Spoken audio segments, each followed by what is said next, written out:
Good morning. I'm going to give a commentary on Lecture 13 of the Foundations of Esotericism.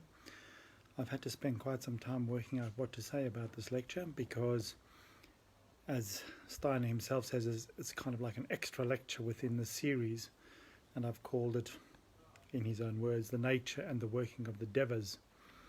Not the devas, but the devas. D-E-V-A, as in the beings that work in Devachan, or the spiritual worlds.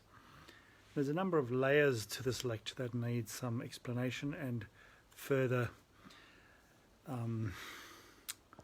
extrapolation.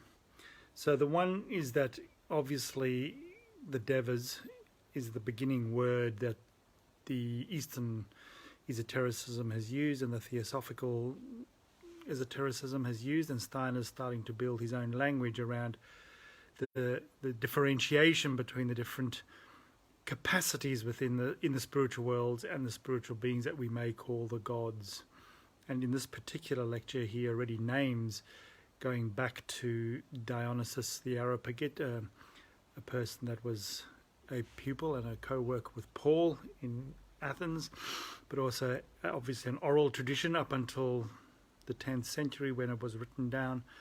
But it also becomes, he starts to name these three ranks, or these three hierarchies. So there's nine ranks of angels, and it becomes, as we study Rudolf more and more important that we understand the working of the different hierarchies of angels above us. But in this particular lecture, he also begins to name them, at first giving the name of Dionysus, the Greek names, going from human beings as the 10th rank of angels or of devas. We're not yet at our full capacity, obviously, but we will come back to that. You know, there's the next sort of three above us, which are the angels, the archangels, and the archai, who have certain tasks together and create a rank, or a, what does he call them? Ranks, three ranks of divines beings. So the three highest are the seraphim, the cherubim, and the thrones. The next degree are then the dominions, the mights and powers, and then the archai, the archangels, and the angels. So you have three sets of three archangels or devas working above the human beings. And even in this lecture, early in his work, he starts to give these ranks of angels their names. So especially the middle rank, those going from above us, the powers, the mights, and the dominions are normally known in the Greek as the archai, the exousiai, the dunamis, and the karyotetes. But we can give them more Western names now in the spirits of form, the spirits of movement, and the spirits of wisdom. So he starts to give them names that depict a task within the evolution of consciousness. So when we look at how Steiner conceives of evolution of consciousness taking place, he says that any evolutionary process eventually comes to a fruition where something new that has been reaches a full capacity that a particular group of beings have incorporated and matured that capacity within themselves. They then fulfill an evolutionary cycle. So human beings at the moment are upon an evolutionary cycle, which is known as to learn how to love out of freedom. We could say that's the simplest form to put it into. But that, for example, once we've learned that essence will also then become the seed dream for a new evolutionary task. And so our Trinity, the Trinity of our evolutionary task, is the dreaming that has been won or brought to a maturity through a previous evolutionary cycle. And that then works through these various ranks and hierarchies, dreaming and bringing out of the form the life and then the consciousness to the human being. This becomes more evident towards the end of these cycles, that form, life, and consciousness is the means by which the dreaming of a Trinity, through the action of the hierarchies, can bring about the next seed idea to fruition through a particular focus rank. And we then form the fourth set of hierarchies. So if we follow that through, the human being is the 10th rank of angels or devas, but we also have a set of 3 ranks or 3 sets of beings with us. So the human being, the animals, and the plants together form the 4th set, or the 4th group of beings that are working at a consciousness. So there we have a sort of a beginning of a process with Rudolf Steiner, where he's moving through just calling all spiritual being devas.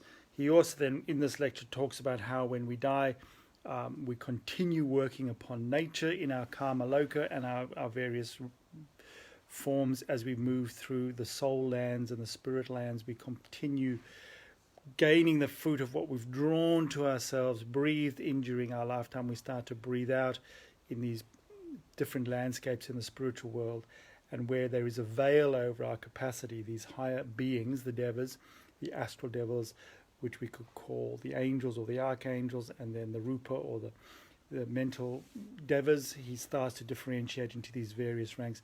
They also can still work into us so that we can prepare our next incarnation. So they work in us where we can't quite come to the full capacity of what we will in the future. So again, drawing in that sense that the human being is breathing things in from nature, and then through our out breath, which is, in our pralaya, in our post-death experience, we start to breathe into the physical world around us and bring new forms and life into complexity.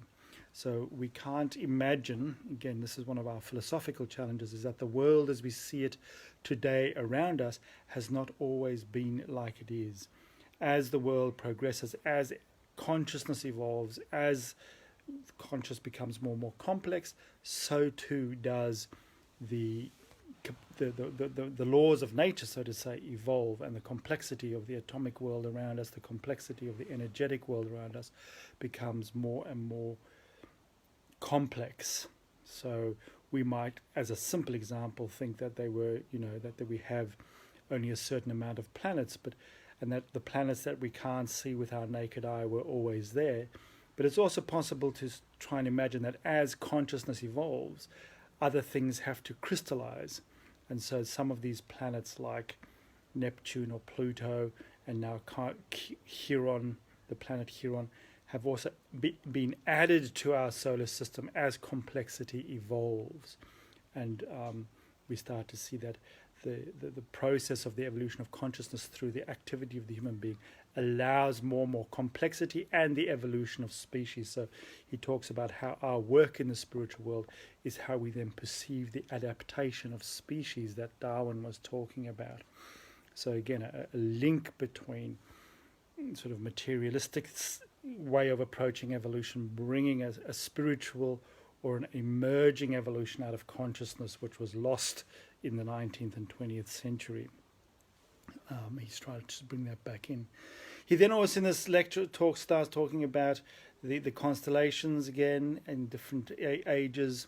So we've spoken a bit about that, how there are these, the time that the March equinox moves through a particular constellation of 2,160 years as what Steiner starts to call a cultural epoch, where each cultural epoch we have a particular task to learn.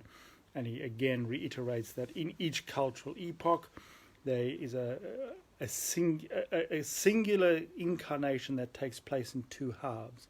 So in each cultural epoch we will incarnate once as a man and once as a woman within that particular culture, and that can be considered as one sort of event of evolution in the individual self, or the individual divahood, or the deification of the human being.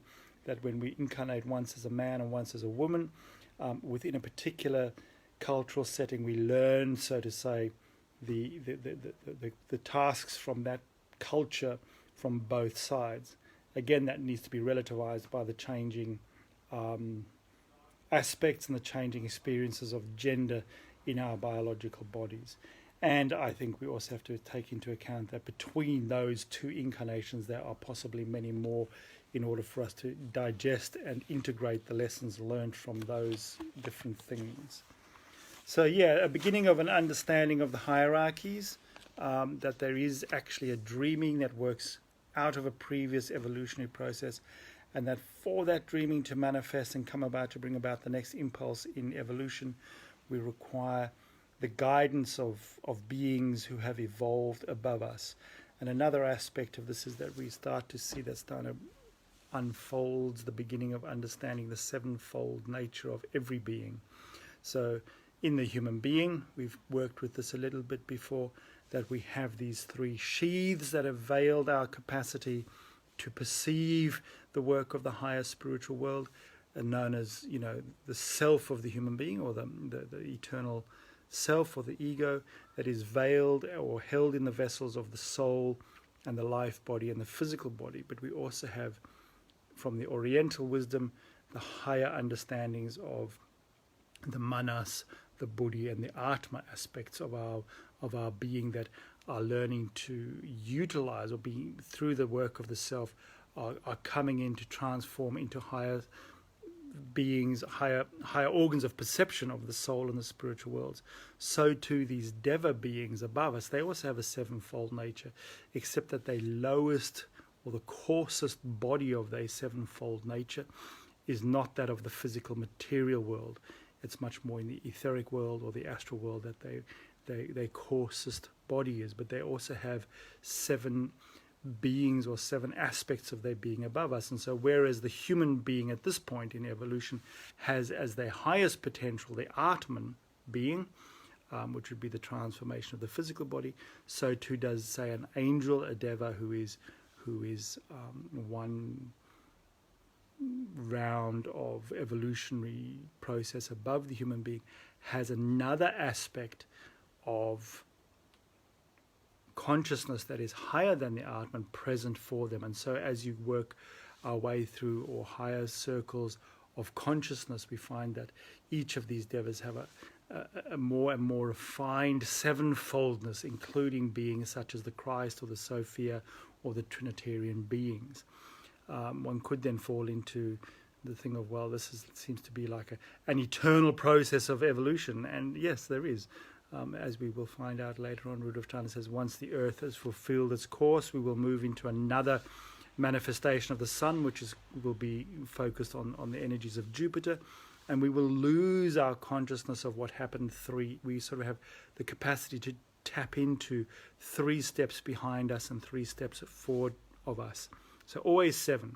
We are currently on the Earth, and we can feel backwards to 3 previous suns, and we can look forward to 3 previous suns. But once we go into the next round, we will the one that is now what Steiner calls ancient Saturn won't be as accessible or as important. But another one beyond the fulfillment of this current 7 one will start to appear to us, that once the human being has fulfilled the capacity of what the Earth's evolution is, more evolutionary processes and globes and suns will need to be made. So evolution is always an ongoing process of consciousness, bringing new capacities of what it means to be spiritual, I suppose, into the universes around us.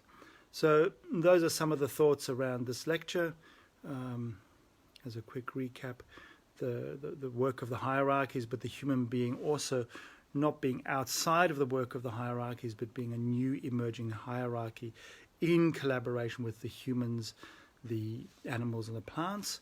And a complexity there is that the mineral world is also part of it, but that would then be a 5th hierarchy, that the minerals with some of the elemental beings who are still receptive to that will create yet another rank that we will be able to work with into the future as they evolve in consciousness.